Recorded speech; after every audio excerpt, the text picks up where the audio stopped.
نماز سے توجہ ہٹانے والی چیزیں۔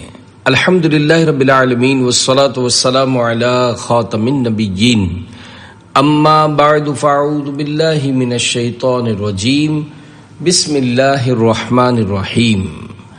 نماز سے توجہ ہٹانے والی چیزیں، یہ مضمون امیر اہل سنت دامت برکاتہم العالیہ کی کتاب فیضان نماز صفحہ 298 تا 309 سے لیا گیا ہے۔ دعائے عطار: یا اللہ پاک، جو کوئی 14 صفحات کا رسالہ نماز سے توجہ ہٹانے والی چیزیں پڑھ یا سن لے، اسے خوب توجہ کے ساتھ نماز پڑھنے کی سعادت دے اور اس کی ماں باپ سمیت بے حساب بخشش فرما، آمین بجاہ خاتم النبیین صلی اللہ علیہ وآلہ وسلم۔ درود شریف کی فضیلت: فرمان آخری نبی صلی اللہ علیہ وآلہ وسلم، نماز کے بعد حمد و ثنا اور درود شریف پڑھنے والے سے فرمایا، دعا مانگ قبول کی جائے گی، سوال کر دیا جائے گا۔ صلو علی الحبیب صلی اللہ علی محمد۔ ڈیزائن والی چادر میں نماز۔ بخاری شریف میں ہے، ام المومنین حضرت عائشہ صدیقہ رضی اللہ عنہا سے روایت ہے کہ مکی مدنی مصطفیٰ صلی اللہ علیہ وآلہ وسلم نے خمیصہ یعنی نقش و نگار والی چادر میں نماز پڑھی۔ اس کے نقش و نگار یعنی ڈیزائن پر ایک نظر ڈالی، جب فارغ ہوئے تو فرمایا، میری یہ چادر ابو جہم کے پاس لے جاؤ اور ابو جہم سے انبجانیہ کی چادر لے آؤ، کیونکہ اس یعنی ڈیزائن والی چادر نے ابھی مجھے نماز سے باز رکھا۔ ایک روایت میں یوں بھی ہے کہ میں نماز میں اس کے نقش و نگار یعنی ڈیزائن دیکھنے لگا تو مجھے خوف ہے کہ یہ میری نماز خراب کر دے۔ لباس کا اثر دل پر ہوتا ہے۔ حکیم الامت حضرت مفتی احمد یار خان رحمت اللہ علیہ اس حدیث پاک کے تحت لکھتے ہیں، عربی میں خمیصہ بیل بوٹے یعنی ڈیزائن والی چادر کو کہتے ہیں۔ یہ اونی سیاہ چادر تھی جو ابو جہم رضی اللہ عنہ نے ہدیتاً یعنی بطور گفٹ خدمت اقدس میں پیش کی تھی۔ اس کو اوڑھ کر سرکار صلی اللہ علیہ وآلہ وسلم نماز پڑھ رہے تھے۔ انبجانیہ شام یعنی سوریا کی ایک بستی کا نام ہے جہاں سادہ کپڑے تیار ہوتے ہیں، اسی کی طرف اس کی نسبت ہے۔ جیسے ہمارے ہاں بھاگل، بوریا، ڈھاکہ کی ململ یا لائل پور کا لٹھا مشہور ہے۔ کیونکہ چادر کا واپس کرنا ابو جہم رضی اللہ عنہ کو ناگوار گزرتا، ان کی دلداری یعنی دل جوئی کے لیے اس کے عوض یعنی بدلے دوسری چادر طلب فرما لی۔ صوفیہ فرماتے ہیں کہ لباس کا اثر دل پر ہوتا ہے، خصوصاً صاف اور روشن دل جلدی اثر لیتے ہیں۔ جیسے سفید کپڑے پر سیاہ دھبا معمولی بھی ہو تو دور سے چمکتا ہے۔ اس سے معلوم ہوا کہ محراب مسجد سادہ ہونا بہتر ہے تاکہ نمازی کا دھیان نہ بٹے۔ بعض صوفیہ نقش و نگار والے مصلی کی بجائے سادہ چٹائی پر نماز بہتر سمجھتے ہیں۔ ان کا ماخذ یعنی بنیاد یہی حدیث ہے۔ خیال رہے کہ یہ سب اپنی امت کی تعلیم کے لیے ہے۔ قلب پاک مصطفیٰ صلی اللہ علیہ وآلہ وسلم کی واردات یعنی مبارک دل پر گزرنے والی کیفیات مختلف ہیں۔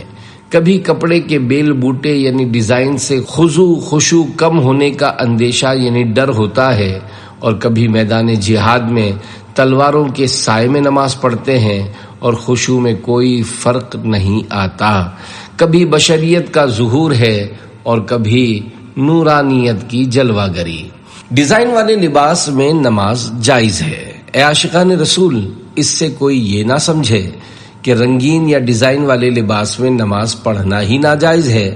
مسئلہ یہ ہے کہ لباس کا ڈیزائن ہو یا جیب میں کوئی وزنی چیز یا کوئی سی بھی شے جو نماز کے خشوع میں رکاوٹ ڈالے، اس سے بچنا بہتر اور کار ثواب ہے۔ نئے نالین شریفین: حضور نبی کریم صلی اللہ علیہ وآلہ وسلم نے ایک بار نئے نالین شریفین یعنی مبارک جوتیوں کو پہنا۔ وہ آپ کو اچھی لگیں تو سجدہ شکر کیا اور ارشاد فرمایا میں نے اپنے رب کے سامنے عاجزی کی تاکہ وہ مجھ پر غضبناک نہ ہو۔ پھر آپ صلی اللہ علیہ وآلہ وسلم باہر تشریف لے گئے اور سب سے پہلے ملنے والے سائل یعنی منگتا کو وہ نالین شریفین عطا فرما دیے۔ پھر امیر المومنین حضرت علی المرتضیٰ رضی اللہ عنہ سے ارشاد فرمایا میرے لیے پرانے نرم چمڑے کے نالین یعنی جوتے خرید لو، پھر انہیں پہنا۔ سونے کی انگوٹھی۔ مردوں کے لیے سونا حرام ہونے سے پہلے مصطفیٰ جان رحمت صلی اللہ علیہ وآلہ وسلم کے ہاتھ مبارک میں سونے کی ایک انگوٹھی تھی۔ آپ صلی اللہ علیہ وآلہ وسلم نورانی منبر پر تشریف فرما تھے کہ انگوٹھی اتار دی اور ارشاد فرمایا اس نے مجھے مشغول کر دیا، میری ایک نظر اس کی طرف رہی اور ایک نظر تمہاری یعنی حاضرین کی طرف۔ سونا مرد کے لیے حرام ہے۔ اے عاشقان رسول، پہلے سونا مردوں کے لیے جائز تھا مگر بعد میں حرام کر دیا گیا۔ چنانچہ حضرت مولا علی رضی اللہ عنہ فرماتے ہیں رحمت عالم صلی اللہ علیہ وآلہ وسلم نے سیدھے ہاتھ میں ریشم لیا اور بائیں یعنی لیفٹ ہاتھ میں سونا، پھر یہ فرمایا کہ یہ دونوں چیزیں میری امت کے مردوں پر حرام ہیں۔ سونے کی انگوٹھی پھینک دی۔ واقعہ، ہم سب کے پیارے نبی صلی اللہ علیہ وآلہ وسلم نے ایک شخص کے ہاتھ میں سونے کی انگوٹھی دیکھی تو اس کو اتار کر پھینک دیا اور یہ فرمایا کہ کیا کوئی اپنے ہاتھ میں انگارہ رکھتا ہے؟ جب حضور اکرم صلی اللہ علیہ وآلہ وسلم تشریف لے گئے، کسی نے ان سے کہا اپنی انگوٹھی اٹھا لو اور کسی کام میں لانا۔ انہوں نے کہا خدا کی قسم میں اسے کبھی نہ لوں گا جبکہ رسول اللہ صلی اللہ علیہ وآلہ وسلم نے اسے پھینک دیا ہے۔ ہر صحابی نبی جنتی جنتی، سب صحابیات بھی جنتی جنتی، صلو علی الحبیب صلی اللہ علی محمد۔ پرندے کی محبت کا وبال۔ واقعہ، ایک عابد یعنی عبادت گزار بندے نے کسی جنگل میں طویل یعنی لمبے عرصے تک اللہ رب العزت کی عبادت کی۔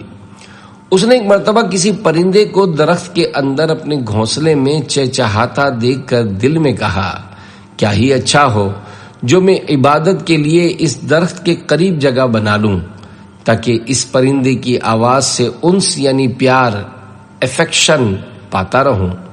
پھر اس نے ایسا کر لیا تو اللہ پاک نے اس وقت کے نبی علیہ السلام پر وحی فرمائی فلاں عابد یعنی عبادت گزار سے کہہ دو تم مخلوق سے مانوس ہوئے یعنی پیار حاصل کیا، میں نے تمہارا درجہ ایسا کم کر دیا ہے کہ اب کسی بھی عمل سے اسے نہیں پا سکو گے۔ پرندے پالنا کیسا؟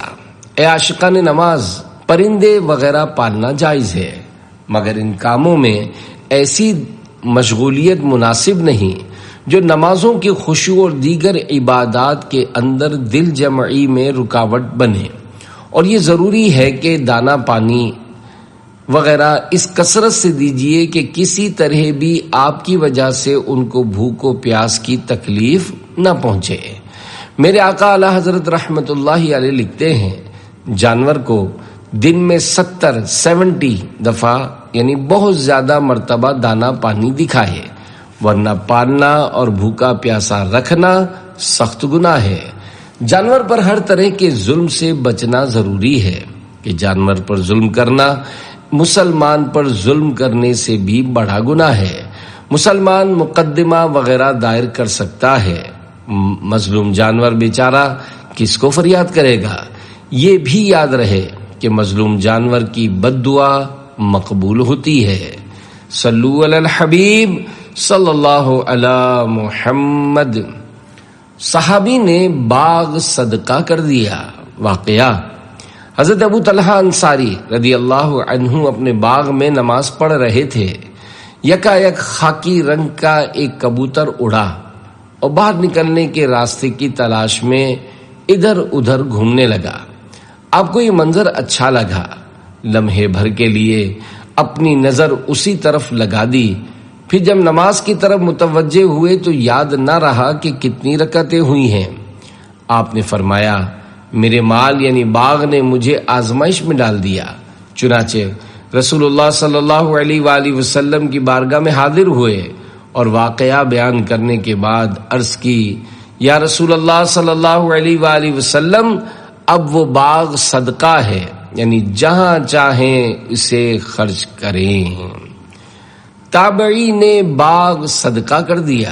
واقعہ ایک تابعی بزرگ رحمت اللہ علیہ نے اپنے کھجوروں کے باغ میں نماز ادا کی۔ کھجور کے درخت پھلوں کی کثرت کی وجہ سے جھکے ہوئے تھے، ان پر نظر پڑی تو ان کو بھلے لگے اور یاد نہ رہا کہ کتنی رکعتیں پڑی ہیں۔ انہوں نے یہ واقعہ مسلمانوں کے تیسرے خلیفہ حضرت عثمان غنی رضی اللہ عنہ کی خدمت میں بیان کیا اور عرض کی اب وہ باغ صدقہ ہے، اسے اللہ پاک کی راہ میں خرچ کر دیجئے۔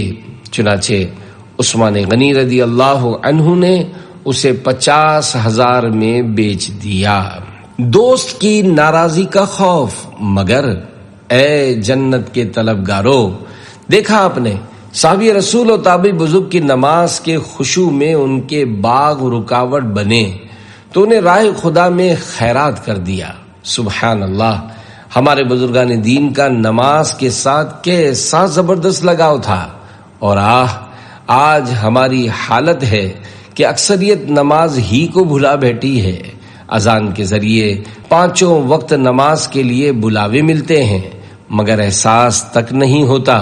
اگر کسی کو ملک کا صدر یا کوئی وزیر دعوت نامہ بھیج دے تو اس کی خوشی کی انتہا نہ رہے، لوگوں میں اس دعوت کا خوب تذکرہ کرتا پھرے کہ فلاں تاریخ کو میں فلاں وزیر کی دعوت میں جاؤں گا۔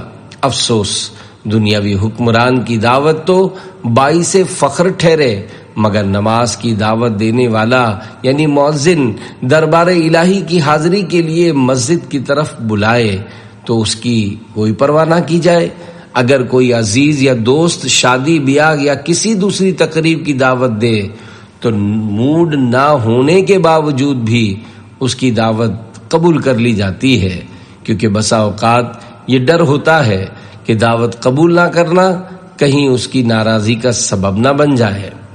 مگر کبھی آپ نے یہ سوچا کہ مؤذن کی پکار حی علی الصلاۃ یعنی آؤ نماز کی طرف سن کر اگر دعوت نماز قبول نہ کی تو پاک پروردگار ناراض ہو جائے گا۔ یاد رکھیے، پڑھتے ہیں جو نماز وہ جنت کو پائیں گے، جو بے نماز ہیں وہ جہنم میں جائیں گے۔ صلو علی الحبیب صلی اللہ علی محمد۔ خشوع والی نماز غم دور کرتی ہے۔ دعوت اسلامی کے مکتبۃ المدینہ کی 103 صفحات کی کتاب راہ علم کے صفحہ 87 پر ہے۔ طالب علم کے لیے مناسب نہیں ہے کہ وہ دنیاوی امور یعنی دنیا کے معاملات کے بارے میں فکر و غم کرے، کیونکہ دنیاوی امور کی فکر کرنا سراسر نقصان دہ ہے اور اس کا کوئی فائدہ نہیں، کیونکہ فکر دنیا دل کی سیاہی کا موجب یعنی سبب ہوتی ہے، جبکہ فکر آخرت تو نور قلب کا باعث ہوتی ہے، اور اس نور کا اثر نماز میں ظاہر ہوتا ہے، کیونکہ دنیا کا غم اسے خیر یعنی بھلائی کے کاموں سے منع کر رہا ہوتا ہے، جبکہ آخرت کی فکر اس کو کار خیر یعنی اچھے کاموں کی طرف ابھار رہی ہوتی ہے۔ یہ بھی یاد رہے کہ نماز کو خشوع و خضوع کے ساتھ ادا کرنا اور تحصیل علم یعنی علم دین حاصل کرنے میں لگے رہنا فکر و غم کو دور کرتا ہے۔ غم روزگار میں تو میرے اشک بہہ رہے ہیں، تیرا غم اگر رلاتا تو کچھ اور بات ہوتی۔ روزی میں برکت کا مضبوط ذریعہ، اسی راہ علم کے صفحہ 92 پر ہے۔ رزق کی وسعت کا قوی یعنی روزی میں برکت کا مضبوط ترین ذریعہ یہ ہے کہ انسان نماز کو خشوع و خضوع تعدیل ارکان یعنی ارکان نماز ٹھہر ٹھہر کر ادا کرنے کا لحاظ کرتے ہوئے تمام واجبات اور سنن و آداب کی پوری طرح رعایت کرتے ہوئے ادا کرے۔ بڑی عمر پانے کے 10 اسباب وہ چیزیں جو عمر میں زیادتی کا سبب بنتی ہیں وہ یہ ہیں: نمبر 1 نیکی کرنا، نمبر 2 مسلمانوں کو ایذا نہ دینا، نمبر 3 بزرگوں کا احترام کرنا، نمبر 4 صلہ رحمی یعنی رشتہ داروں سے اچھا سلوک کرنا، نمبر 5 ہر روز صبح و شام ان کلمات کو 3 بار پڑھنا: سبحان اللہ ملء المیزان ومنتہى العلم ومبلغ الرضا وزینۃ العرش والحمد للہ ولا الہ الا اللہ واللہ اکبر ملء المیزان ومنتہى العلم ومبلغ الرضا وزینۃ العرش۔ 6 بلا ضرورت ہرے بھرے درختوں کو کاٹنے سے بچنا۔ نمبر 7 پورے طریقے سے سنن و آداب کا لحاظ رکھتے ہوئے وضو کرنا۔ نمبر 8 نماز خشوع و خضوع سے پڑھنا۔ نمبر 9 ایک ہی احرام سے حج و عمرہ ادا کرنا یعنی حج قران کرنا۔ 10 اپنی صحت کا خیال رکھنا۔ یہ تمام باتیں عمر میں زیادتی کا سبب بنتی ہیں۔ بندہ رکعتیں کیوں بھولتا ہے؟ غیب کی خبریں بتانے والے پیارے آقا صلی اللہ علیہ وآلہ وسلم کا فرمان عالی شان ہے، جب اذان ہوتی ہے تو شیطان پیٹھ پھیر کر گز مارتا ہوا بھاگتا ہے تاکہ اذان نہ سن سکے۔ اذان کے بعد پھر آ جاتا ہے، اور جب اقامت ہوتی ہے تو پھر بھاگ جاتا ہے۔ اقامت کے بعد آ کر نمازی کو وسوسہ ڈالنا شروع کر دیتا ہے اور اس کی بھولی ہوئی باتوں کے بارے میں کہتا ہے فلاں بات یاد کر، فلاں بات یاد کر، حتیٰ کہ نمازی کو یاد نہیں رہتا کہ اس نے کتنی رکعت پڑھی ہیں۔ اذان میں شیطان دور کرنے کی تاثیر ہے۔ حکیم الامت حضرت مفتی احمد یار خان رحمۃ اللہ علیہ اس حدیث پاک کے تحت لکھتے ہیں، یہاں شیطان کے بھاگنے کے ظاہری معنی ہی مراد ہے اور اذان میں دفع شیطان کی تاثیر ہے، اسی لیے تعاون یعنی پلیگ پھیلنے پر اذان کہلواتے ہیں کہ یہ وبا جنات کے اثر سے ہے۔ بچے کے کان میں اذان دیتے ہیں کہ اس کی پیدائش پر شیطان موجود ہوتا ہے جس کی مار سے بچہ روتا ہے۔ دفن کے بعد قبر کے سرحانے اذان دی جاتی ہے کیونکہ وہ میت کے امتحان اور شیطان کے بہکانے کا وقت ہے۔ اس یعنی اذان کی برکت سے شیطان بھاگے گا، نیز میت کے دل کو سکون ہوگا، نئے گھر میں دل لگ جائے گا، نکیرین یعنی منکر نکیر کے سوالات کے جوابات یاد آ جائیں گے۔ نماز میں بھولی ہوئی باتیں یاد آ جاتی ہیں۔ مفتی احمد یار خان صاحب آگے چل کر مزید فرماتے ہیں، تجربہ ہے کہ نماز میں وہ باتیں یاد آتی ہیں جو نماز کے باہر یاد نہیں آتی۔ اس سے معلوم ہوا کہ اللہ پاک نے شیطان کو انسانوں کے دلوں پر تصرف کرنے کی قدرت دی ہے۔ انسانوں کی آزمائش کے لیے کتنی ہی کوشش کی جائے مگر ان وسوسوں سے کلی یعنی مکمل طور پر نجات نہیں ملتی۔ چاہیے کہ وسوسوں کی پرواہ نہ کرے، نماز پڑھتا رہے، مکھیوں کی وجہ سے کھانا نہ چھوڑے۔ شیطان نے خزانے کا پتہ بتا دیا۔ واقعہ: ایک شخص مال دفن کر کے بھول گیا اور حضرت امام اعظم ابو حنیفہ رحمت اللہ علیہ کی خدمت بابرکت میں حاضر ہوا۔ آپ نے فرمایا، رات بھر نفل نماز پڑھو، تمہیں یاد آ جائے گا۔ اس شخص نے نماز پڑھنا شروع کی۔ ابھی چند رکعات ہی پڑھی تھیں کہ اسے یاد آ گیا تو اس نے نفل نماز ختم کر دی۔ پھر امام اعظم رحمت اللہ علیہ کی خدمت میں حاضر ہو کر یہ واقعہ بیان کیا۔ آپ نے فرمایا، مجھے معلوم تھا کہ شیطان تجھے رات بھر نماز نہ پڑھنے دے گا اور تجھے تیرا مال یاد دلا دے گا تاکہ تو نماز چھوڑ دے۔ اے عاشقان رسول، اس واقعے سے ظاہر ہوتا ہے کہ امام اعظم ابو حنیفہ رحمت اللہ علیہ کے حکم کے مطابق اس شخص نے رضا الہی کے لیے خشوع و خضوع کے ساتھ نفل نماز پڑھے تھے اور اس کا کام بن گیا۔ یہ یاد رکھیے، جب کبھی کسی دنیاوی کام کے لیے ورد و وظیفہ کریں اس میں ثواب کی نیت بھی کرنی چاہیے، مثلا روزی میں برکت، بیماری سے شفا، قرض کی ادائیگی، اولاد ہونے یا رشتہ ملنے وغیرہ کے لیے دعوت اسلامی کے مدنی قافلے میں سفر کریں یا کوئی ورد و وظیفہ کریں تو اللہ پاک کی رضا پانے کی نیت ضرور کریں۔ اللہ کریم چاہے تو کام بھی بن جائے گا۔ اسی طرح صلاۃ الحاجت وغیرہ کی ادائیگی بھی ثواب کی نیت سے کرنی چاہیے۔ رکعتوں کی گنتی بھول جائے تو کیا کرے؟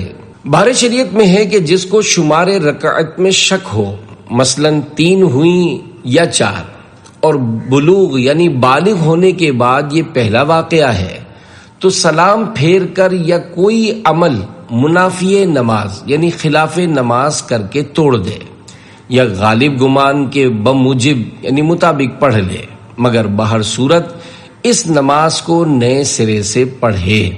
محض توڑنے کی نیت کافی نہیں، یعنی نماز توڑنے کا عمل کرنا ہوگا، اور اگر یہ شک پہلی بار نہیں بلکہ پیشتر یعنی اس سے پہلے بھی ہو چکا تو اگر غالب گمان کسی طرف ہو تو اس پر عمل کرے، ورنہ کم کی جانب کو اختیار کرے، یعنی 3 اور 4 میں شک ہو تو 3 قرار دے، 2 اور 3 میں شک ہو تو 2، وعلی ھذا القیاس یعنی اور اسی طرح، اور تیسری چوتھی دونوں میں قاعدہ کرے کہ تیسری رکعت کا چوتھی ہونا محتمل یعنی تیسری کے چوتھی ہونے کا امکان ہے، اور چوتھی میں قاعدے کے بعد سجدہ سہو کر کے سلام پھیرے، اور گمان غالب کی صورت میں سجدہ سہو نہیں، مگر جبکہ سوچنے میں بقدر 1 رکن یا 3 بار سبحان اللہ کہنے کی مقدار کے وقفہ کیا ہو تو سجدہ سہو واجب ہو گیا۔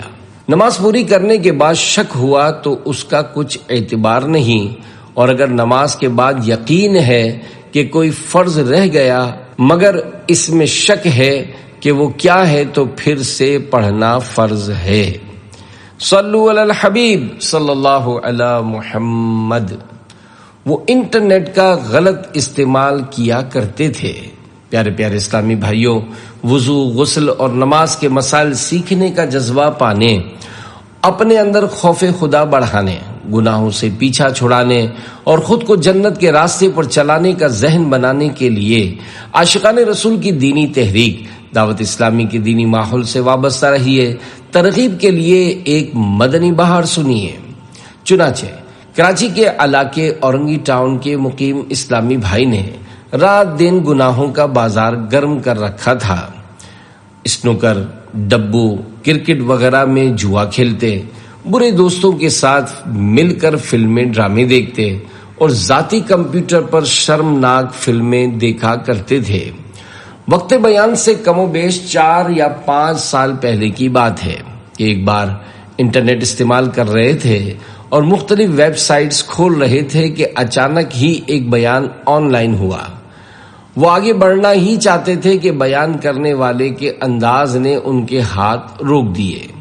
وہ بیان سننے لگ گئے۔ مبلغ خوف خدا دلا رہے تھے۔ دوران بیان یہ بھی اپنے گناہوں کو یاد کر کے نادم ہونے لگے اور یہ بیان سن کر متاثر ہوئے۔ مزید معلومات کی تو پتہ چلا کہ یہ بیان دعوت اسلامی کے سنت و بر اجتماع صحرائے مدینہ نزد ٹول پلازا کراچی میں ہو رہا تھا۔ الحمدللہ اسی اجتماع میں غوث پاک رحمت اللہ علیہ کا مرید بننے کے بعد گناہوں سے حفاظت کے لیے دعوت اسلامی کے دینی ماحول سے وابستہ ہو گئے۔ یوں انہیں توبہ کی سعادت مل گئی۔ اس کے علاوہ بھی انہوں نے دعوت اسلامی کی برکتیں دیکھی ہیں۔ مثلا ایک مرتبہ انہوں نے خواب میں دیکھا کہ مسجد نبوی شریف میں مدرسۃ المدینہ بالغان لگا ہوا ہے اور اسلامی بھائی قرآن کریم پڑھ رہے ہیں۔ ایک مرتبہ دیکھا کہ مسجد نبوی میں دعوت اسلامی کا ہفتہ وار سنت و بھرا اجتماع ہو رہا ہے اور ایک مبلغ دعوت اسلامی بیان فرما رہے ہیں۔ الحمدللہ علاقائی سطح پر اصلاح اعمال کی ذمہ داری بھی ملی اور کم و بیش 11 ماہ سے استقامت کے ساتھ ہر ماہ مدنی قافلے میں سفر کی سعادت بھی نصیب ہو رہی ہے۔ تیرا شکر مولا دیا دینی ماحول، نہ چھوٹے کبھی بھی خدا دینی ماحول۔ صلو علی الحبیب صلی اللہ علی محمد۔ دنیا سے جانے والے کی طرح نماز پڑھے۔ فرمان مصطفیٰ صلی اللہ علیہ وآلہ وسلم، جب تم میں سے کوئی نماز پڑھے تو رخصت ہونے والے شخص کی طرح یہ گمان رکھ کر نماز پڑھے کہ اب کبھی دوبارہ نماز نہیں پڑھ سکے گا۔ نماز کے وقت اپنی ہر شے کو الوداع کہہ دو۔ حضرت امام محمد بن محمد غزالی رحمت اللہ علیہ اس حدیث پاک کے تحت فرماتے ہیں، یعنی اس شخص کی طرح نماز پڑھو جو اپنے نفس کو رخصت کرتا ہوا، اپنی خواہشات سے کوچ کرتا ہوا اور اپنی زندگی کو الوداع کہتا ہوا اپنے مولا کی طرف جا رہا ہو۔ حضرت بکر بن عبداللہ مزنی رحمت اللہ علیہ فرماتے ہیں، اگر تم یہ چاہتے ہو کہ تمہاری نماز تمہیں نفع پہنچائے تو نماز شروع کرنے سے قبل یہ کہو، شاید میں اس نماز کے بعد دوبارہ نماز نہیں پڑھ سکوں گا۔ یہ میری زندگی کی آخری نماز ہے۔